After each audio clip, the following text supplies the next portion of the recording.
Bon les gars, nouvelle semaine encore une fois. Beaucoup de changements parce que là, on n'a pas fait que reprendre la course. On a couru 6 jours sur 7. Je suis fatigué. Pourquoi je suis fatigué? Parce que là, j'ai fait la plus grande distance en termes de course que j'ai jamais faite de toute ma vie. Et en fait, ceux qui me suivent sur Instagram savent déjà ce que j'ai fait. Donc les gars, en fait, si vous savez pas, c'est de votre faute. Vous avez le lien en description et vous avez plus le choix en fait. Bref, cette semaine, courir 6 jours sur 7, qu'est-ce que ça implique? Et en fait, je fais moins de renfo. Donc c'est plus des séances dédiées au renfo. Je vais à la salle, je fais 2 exos, 3 exos. Je mets que des épaules, soit je fais 2 exos jambes, soit je fais exo épaule dos ou que dos ou un exo bench. Et ensuite je cours pendant minimum 30 minutes à allure allez 11 km/h. Et quand je suis fatigué, quand je cours plus longtemps, par exemple le lundi, et je vais courir 30 minutes et ensuite je vais marcher pente 15% à vitesse 5. Donc voilà, course tous les jours, sauf le jeudi parce que jeudi, on a pris le circuit. Et c'est fou à quel point cet exo nous tabasse. Vraiment, qu'importe le niveau de la personne, elle va faire le circuit, elle va être au bout de sa vie. Parce qu'elle ne dépend pas du niveau de la personne, elle dépend de l'intensité que la personne met sur chaque exercice. Donc si tu le fais tranquille, c'est facile. Par contre, si sur toute la minute, pour chaque exo, t'as envie de battre ton record, là en fait c'est un séjour en enfer parce que t'en peux plus.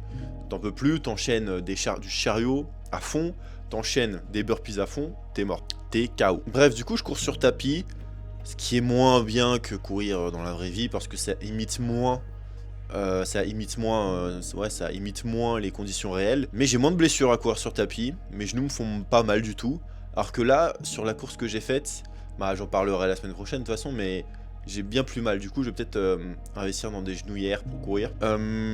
À part ça, les entraînements continuent. Et en fait, je me rends compte à quel point ça aurait été tellement plus simple si je m'y étais mis en décembre. Dès le début, en fait. Dès octobre. Parce que là, d'accord, c'est bien, je cours. Mais c'est pas facile, c'est loin.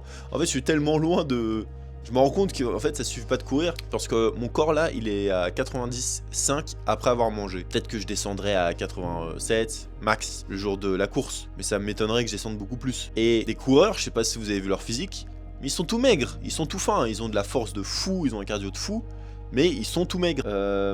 Moi je suis un poids lourd là-bas, hein. Je suis un poids lourd, mes articulations elles vont gueuler, donc je suis obligé de me ménager et je suis obligé, même si j'ai mal là, de continuer à m'entraîner même dans cette douleur parce que j'ai pas le choix, hein. Là je suis en retard, il y en a qui vont dire non mais tu peux pas avoir ce genre de discours, on se lance des défis, faut assumer. Il est 6h30, je suis levé il y a 10 minutes là, pas d'excuses. Clément quand il préparait son 10 km, il se levait à 5h40 pour aller run, donc je commence à 8h30 là, je vais pas me trouver d'excuses. Voilà, la phase 2 a été enclenchée. Levé 6h20, run 6h30, 8h30 taf jusqu'à... je suis parti vers 18h, 19h, salle. Là, 22h15, je sors de la salle. Journée plutôt longue, plutôt éprouvante, mais ça va, là je me sens bien. Séance jambes. Début de périostite, là, ça fait plaisir, ça régale, pas du tout, ça fait chier, mais bon c'est pas grave, on va essayer de traiter ça. Le repos, on compte pas, on fait au feeling, ça peut être une minute, des fois c'est 30 secondes, des fois j'enchaînais, il n'y avait même pas de pause entre droite et gauche, j'enchaînais, bam. Le but c'est de mettre de l'intensité et de se tuer, de se progresser quoi, voilà, c'est notre philosophie. Donc on garde les entraînements de muscu parce que le but en fait c'est quand même de rester nous-mêmes entre guillemets, hein. Là Clément il va pas arrêter le MMA pour l'objectif, moi je vais pas arrêter la salle, Sylvain il va pas arrêter ce qu'il fait non plus, enfin voilà, le but c'est quand même de garder nos rythmes mais essayer de l'adapter un petit peu en fonction des objectifs qu'on a. Parce que en fait faut qu'on soit à nous-mêmes. Là, oui, forcément, on fait des trucs qui sont pas forcément adaptés pour les gabarits de base, pour ce qu'on fait de base. Bon, Clément, même si en ce moment, en termes de condition physique, il est au top. Sylvain, il est bien aussi. Le but, c'est d'y aller dans nous-mêmes, forcément. Là, en quelques mois, si on veut, on descend à 60 kg. Hein. On pèse 60 kg, on court tous les jours, on marche pendant 3 heures par jour. Et vous inquiétez pas, on va être prêt. Hein. Mais en fait, c'est pas le but. C'est pas le but. L'année dernière, on est parti en vélo. Ce qui était intéressant dans le défi, c'est qu'on n'est pas des cyclistes. Là, on va être en juin, on va être face à des gens qui... Oui, ce sera pas les mêmes gabarits que nous, forcément. On va être plus lourd qu'eux, etc. Mais il y a des chances qu'on soit plus lourd qu'eux. Mais c'est ça qui rend le défi intéressant aussi. C'est que voilà, de faire des choses qui sortent un petit peu de la norme. Sortent de la norme. Forcément, un gabarit de 60-70, il va être plus avantageux. Bah ouais, mais nous, on est plus lourd, on a 80, 90, 95, 100, 200. Mais en fait, ce qui me motive aussi à courir de plus en plus longtemps, c'est que je vois les gens le faire. Il y en a quand même beaucoup qui font des semi-marathons, il y en a beaucoup qui font des marathons. Et en fait, moi, quand je vois quelqu'un le faire, je me dis, attends, mais lui, il y arrive, pourquoi j'y arriverai pas moi? Il y a aucune raison que j'y arrive pas. Et c'est pareil pour les ultras, qui devient un peu à la mode d'ailleurs. Il y a beaucoup d'influenceurs qui commencent à en faire, qui commencent à vouloir s'immiscer cette niche, qui paraît accessible à tout le monde, mais c'est pas du tout accessible. C'est pas du tout accessible. Courez 2 heures déjà, sans vous arrêter. Et vous comprendrez que c'est pas accessible à tout le monde. Ensuite, courez 4 heures, et là, c'est encore une autre histoire. Surtout que là, je cours dans des milieux qui sont pas marrants. Je cours sur un putain de tapis. Je m'entraîne sur un tapis, les gars. Voilà, je m'entraîne sur un tapis. C'est pas forcément ce qu'il y a de mieux, mais bon. Le physique, quant à lui, en fait, il stagne un peu. Hein. En fait, je commence à avoir le même physique, quand même plus tracé, plus détaillé. Mais je me sens plus fonctionnel. De toute façon, on en avait déjà parlé, du fait de prendre de la distance par rapport à ça. Il y en a qui sont omnibulés par avoir un physique de plus en plus gros, de plus en plus balèze.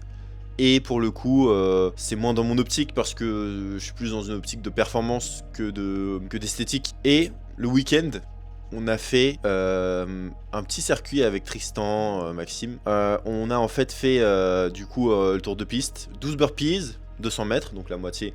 12 squats sautés, on revient, 11 burpees, on enchaîne comme ça, comme ça, comme ça. Tristan s'est très bien débrouillé. En fait, il me suivait, j'ai essayé de lui donner une allure, d'aller de plus en plus vite, et il me suivait. Et constat, il est très rapide ce bâtard. Enfin, c'était le dernier de 100 mètres qui restait. Je lui dis va à fond. Impossible de le rattraper, en même temps. La force qu'il dégage, c'est impressionnant. Mais on est toujours dans cette optique de se dépasser, de se rajouter de plus en plus d'aller dans la confrontation, d'aller dans l'effort. De toute façon, c'est la seule manière et la seule façon de progresser.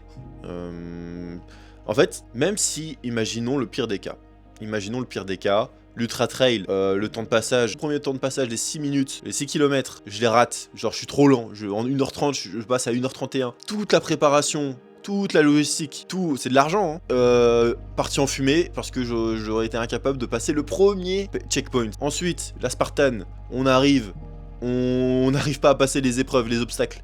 Genre il y a un mur, impossible de monter le mur. Tristan, Sylvain et moi, impossible.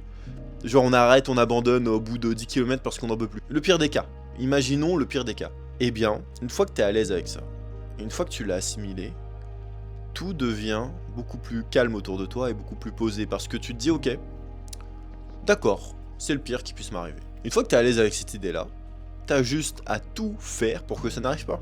T'entraîner, préparer tes entraînements, préparer une stratégie pour réussir tes objectifs, etc., etc., etc. Et ça, c'est applicable n'importe où.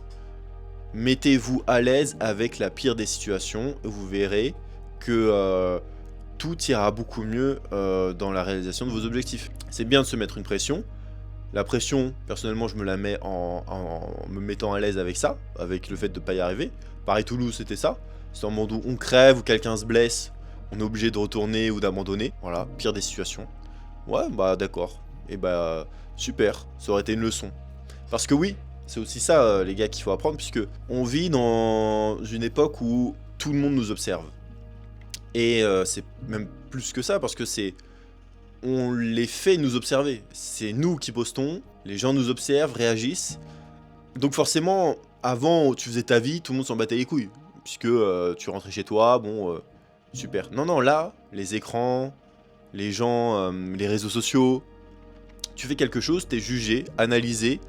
Et même si les gens ne commandent pas, tu sais qu'ils ont regardé et du coup, ils auront un avis sur ce que t'as fait. Mes objectifs, l'ultra trail, je sais ce que certaines personnes en pensent. Et je sais que très peu misent sur la réussite de cet objectif. Mais de toute façon, ce sera toujours plus simple d'avoir cette position d'observateur que de faiseur. Si vous avez tout donné, si vous avez sorti vos tripes pour réussir un projet et que ça fonctionne pas, et bah c'est au moins, vous n'avez pas à avoir de regrets.